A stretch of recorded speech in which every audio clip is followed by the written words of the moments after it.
Well, it's another wet morning going into what is called Misamsota, the long rains in Blackfoot, and this is going to be my notes and reflections on B.J. Penn's book, autobiographical book, Why I Fight, Chapter 4.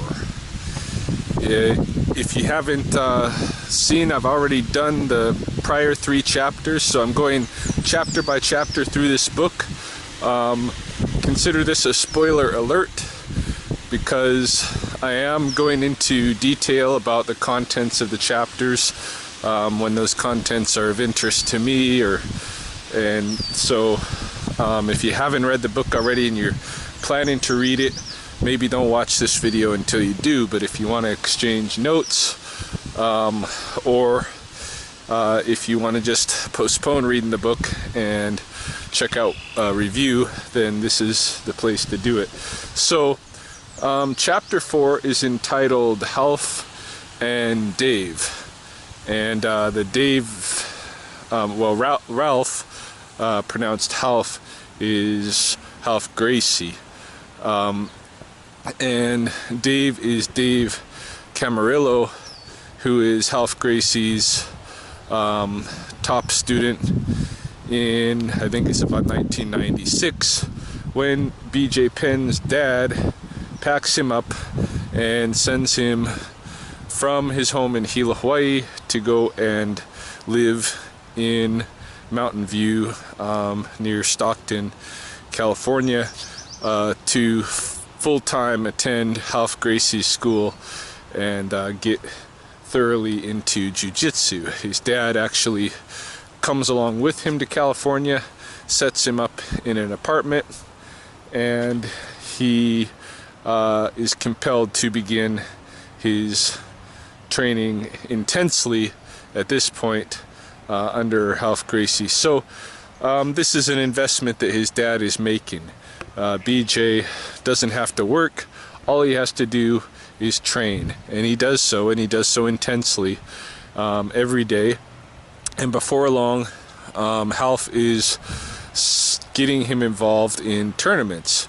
He's not there very long at all before he gets thrown into some local BJJ tournaments, and it turns out that he wins. He wins his weight division, and I think the first one he's in, I think he wins both his weight division and his overall belt class, something like this. And he continues being thrown into tournaments. I mean, really, the whole chapter, Half and Dave, is about, largely the whole theme is from one tournament to the next, to the next, to the next, how he's progressing, and he's, building confidence, and he's winning. He's doing lots of winning of these tournaments. He ends up going to even to Brazil with Dave and another trainee, and getting involved in a jiu-jitsu tournament over there. And of course in Brazil it's even, it's taken a lot more seriously, so the kind of competition they're involved in is a little bit more serious, and still BJ's winning. He comes home with a win, and he receives, or no, he didn't come home with a win. I think that time he came in with a 4th place, which he still considered good because of the seriousness of the competition, what he was up against. And after doing that, he received his blue belt from Half.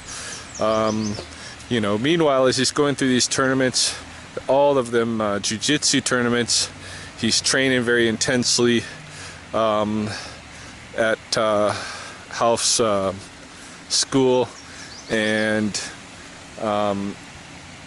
getting lots of experiences. He does have a little anecdote in there about how the one time that Frank Shamrock first came into the school, and how he was able to roll with Shamrock for like 40 minutes hold his own, was not ever submitted in that time, even though Shamrock was going for all kinds of ankle and leg stuff. BJ was able to avoid it, and you know, the 40 minutes ended up in kind of a draw. That was his first experience, you know, going rolling around with somebody who was very famous in MMA and holding his own. So he keeps continuing in this, keeps winning the local tournaments to where it's like, you know, it's not a big deal to him to win the local tournaments because it's the same guys over and over and over again, really. And then he sets his sights on going to Mundial, I think it's called, something like that, Mundial. Anyway, it's the world championships for jiu-jitsu in Brazil. Oh, before he gets there, by the way, Ralph Gracie does throw him into one MMA match, one actual underground fight. It wasn't legal in California at the time to do the you know, anything like what the UFC is doing today. And so and it sounds like it was in a boxing ring, in a little gym, and just quiet, but you know, with a bit of an audience there. And BJJ won, or BJ Penn won that one, won his fight in there. So the first time he does MMA, he wins that fight. So all of this is boosting his confidence to the point where he wants to try out his skills in the Mundial, which is the world championship of jiu-jitsu in Brazil. He's thinking that Dave is going to go with him again, but he doesn't. Instead, BJ's own younger brother and older brother join him, and this is going into 1998, I believe. And so he's been basically for 2 years in Ralph Gracie's school. And at this point, both his younger brother and one of his older brothers join him, come to live in California and come to train. So I'm going to talk about that in a minute because I think that's pretty significant. But the two of them go with him to Brazil, and they enter the Mundial. And the way that it works is pretty much anybody from another country other than Brazil can enter the Mundial without having to qualify or anything like that. But people from Brazil have to actually go through a series of qualification tournaments in order to get in. So BJ and his brothers get into the tournament. Ralph is kind of against them going, it seems like, but he's not going to be swayed. He's going to go. And it turns out that BJ takes second place for his rank and weight division, and his younger brother takes first place for his rank and weight division, which I think is the white belt. And then I don't know what the weight was, but in BJ's case it's the blue belt, and again, I don't know what the weight was. But anyway, they come back home having placed second and first. That's pretty good. And so Ralph is happy about this. He promotes at that point BJ to purple belt, which puts him pretty much on par with where Dave Camarillo is in his training. And so he's quickly becoming really the top student at Ralph Gracie's school. And this is where the chapter kind of leads off. He's been there 2 years now. His brothers are there. He's won a lot of tournaments. He's done one actual MMA fight.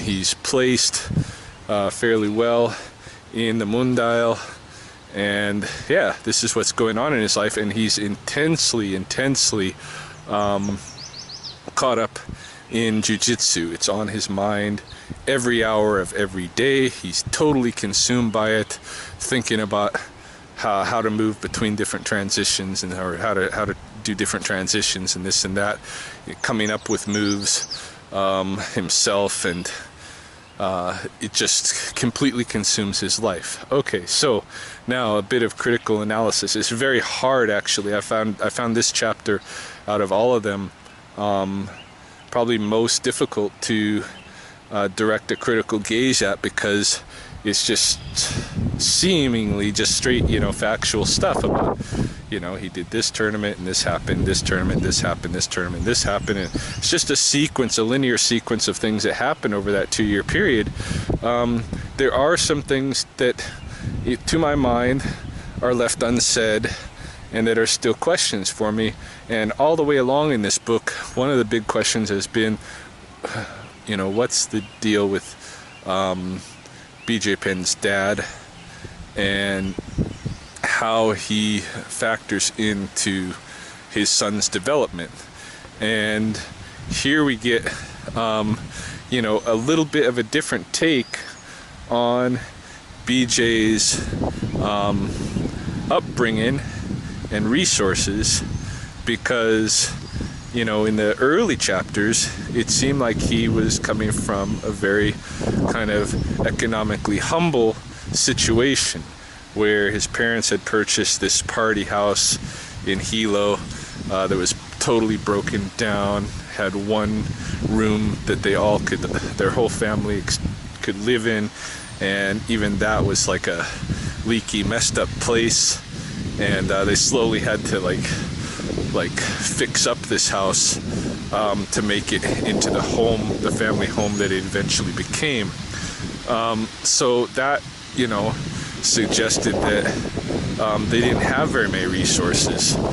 But that might not be the case, because here we see, okay, he's got one brother, one of his older brothers going to university in Las Vegas, and then his dad decides, on the suggestion of his martial arts instructor in Hilo, to send BJ to California and set him up in an apartment to train full-time with Ralph Gracie.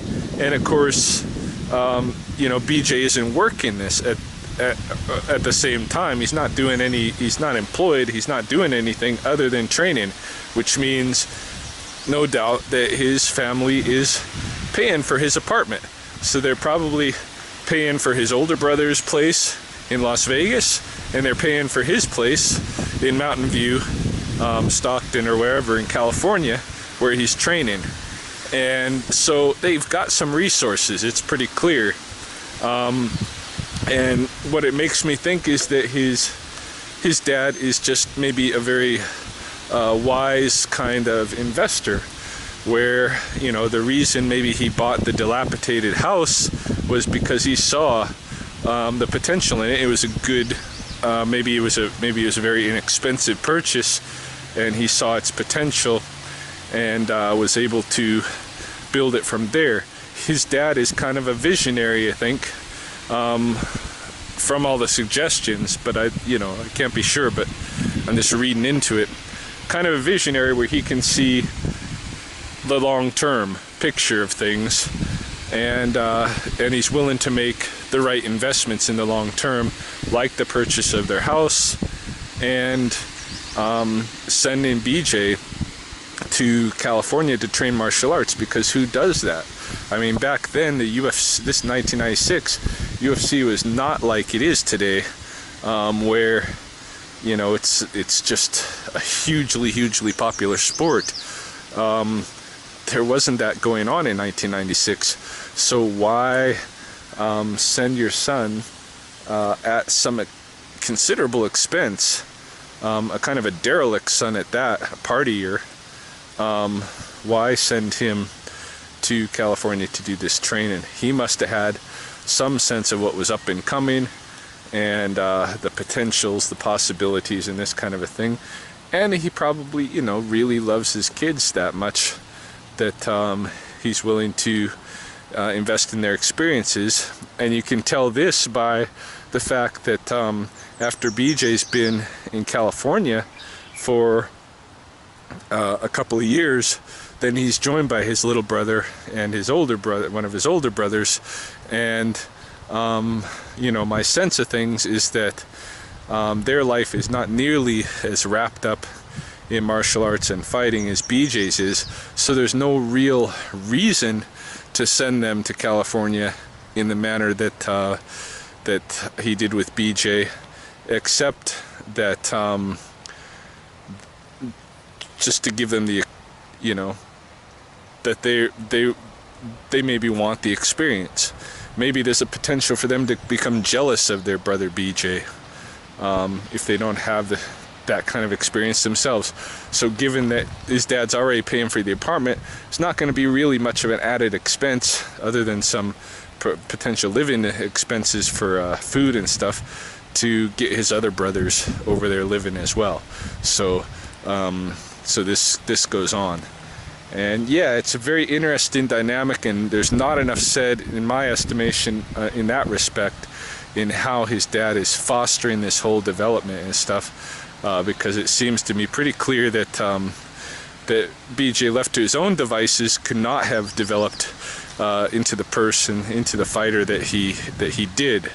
But his dad kind of could see the potential and invested in it, and the investment obviously paid off. So we're going into chapter 5, and I'll be interested to see what occurs there.